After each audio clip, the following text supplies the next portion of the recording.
Do you find yourself struggling to find peace? To find tranquility? If so, you're not alone. In a world where everyone is racing towards something, a world where multitasking is a must and productivity is at the forefront of everyone's mind, peace begins to feel like a luxury. For some, peace seems impossible, unattainable. We begin to prioritize deadlines over our health. We start saying yes to things we don't want to do just to appease others. Some chase money, others chase fame. But who truly seeks peace? Even our phones have become a big contributing factor to our dissatisfaction, our unhappiness, and loneliness. Tools that, when used right, can change the world, but when used wrong, can send things crashing down.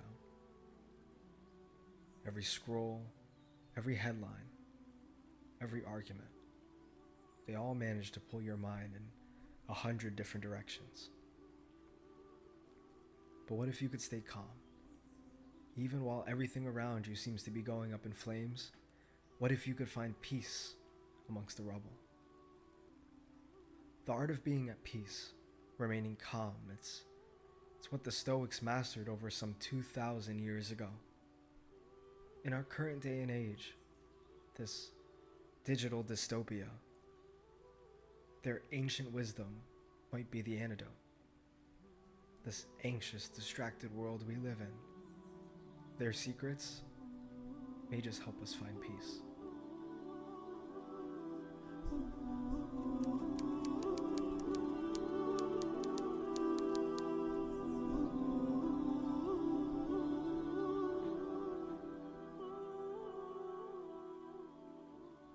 These ancient philosophers, the Stoics, Marcus Aurelius, Seneca, Epictetus, they didn't live in peaceful times.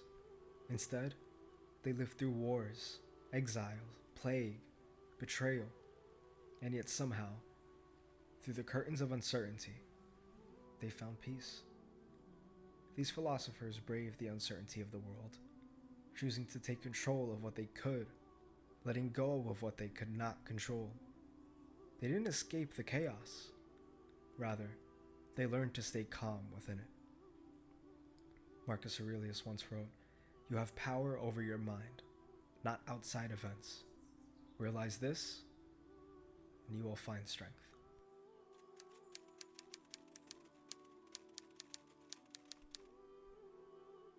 We keep waiting for the world to calm down, for the rain to cease and the sun to emerge from the clouds. We wait for work to be easier, traffic to be better, people to be kinder, and for the future to feel certain. Certainty is not promised, and change is the only constant. Stoicism reminds us of this, and that searching for a day of certainty may lead us to find that one day, that day, it simply never comes. Epictetus said, "It's not what happens to you, but how you react to it that matters." The Stoics believe that one may suffer twice. First, when imagining a situation. The second, when going through it. Why suffer twice? They believe that man suffers more in imagination than in reality. Stoics taught peace isn't found in control, but in acceptance. Not a passive surrender, but rather a powerful clarity. The moment in which you stop trying to control the waves, you may finally learn to surf them.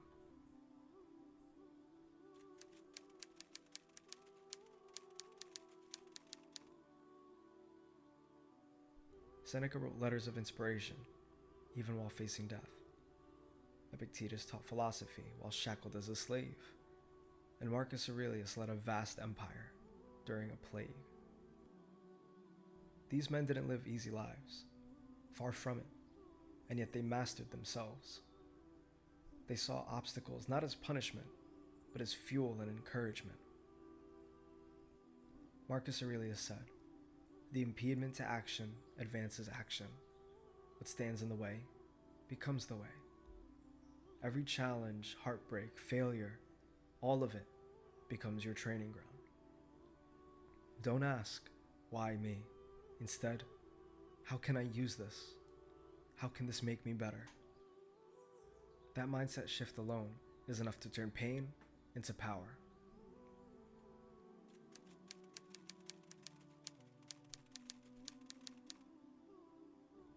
Stoicism isn't just a theory.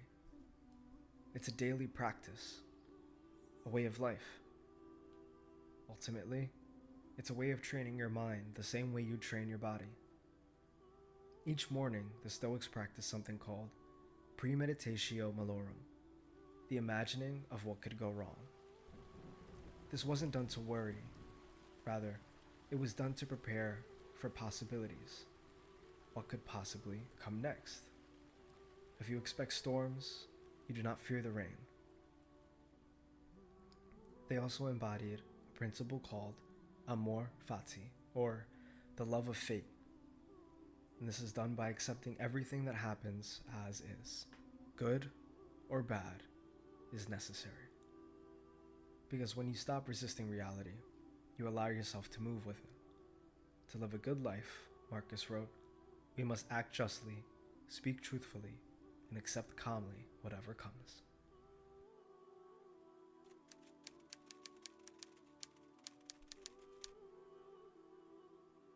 Today, Stoicism might be more relevant and useful than ever.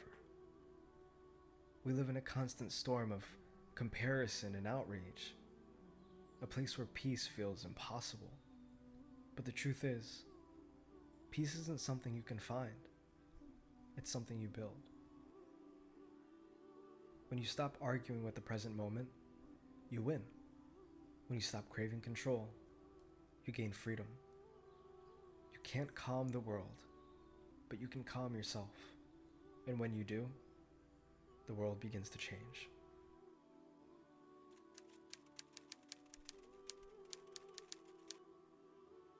The Stoics didn't promise happiness, they promised tranquility, an unshakable kind, one not altered by fortune or failure.